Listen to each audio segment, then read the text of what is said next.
Here are some basic practices that you can do even if you're injured. Alright, so situation number one is when you cannot move your legs at all. Meaning, let's say you hurt your ankle, right? And you can't put the weight on one leg. Or if you hurt your knee and you can't bend it out.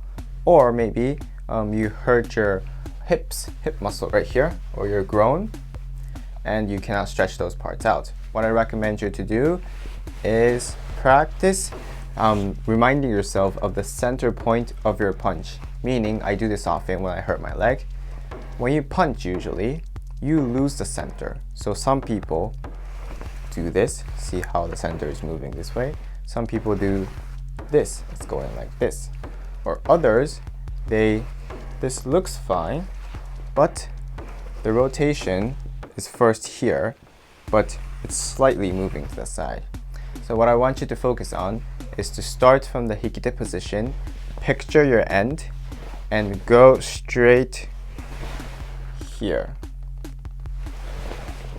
Usually people overlook the value of practicing slowly, but since you're injured, that's all you can do. So slowly first. And once you feel like you're comfortable, then add your breath. So make sure you breathe out.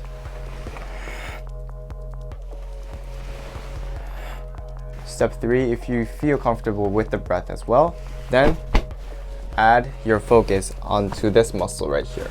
I've talked about the details in my group lesson, so if you like, check that out. But what I basically do is, I'll tell you guys the basics. Feel this muscle here. It's like a wing that comes out. Keep your focus there and punch and match the breath and focus on that center point. Second situation, you've hurt your arms or your back. So now you can't move your upper body. What I recommend you to do here is to practice moving with your stances. It's a very good point to use this relaxing of the knee. So drop down and move straight forward.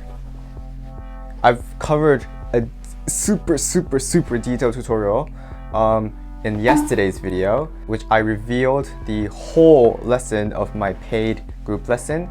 So if you'd like to see that for free, then check out yesterday's video, which I uploaded on YouTube. I'm sure you're not going to regret it, because by the end of the lesson, you'll be able to drop down and initiate the speed and not kick the ground. So make sure you practice that. If this video helped you guys out up to this point, then please consider subscribing to my channel.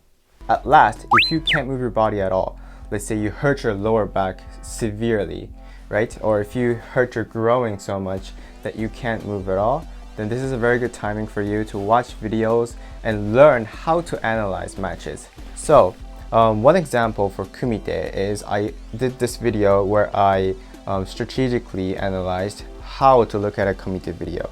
So you can check that out. But briefly speaking, you must put yourself in one of the players' point of view and see how the opponent is reacting to your movement. For instance, let's say first you did a kick, right? And the opponent blocked right like this. That gives you one information that this part is open, like that. So there are so many other little details that you can think of. So please watch that video and learn how you can analyze kumite videos.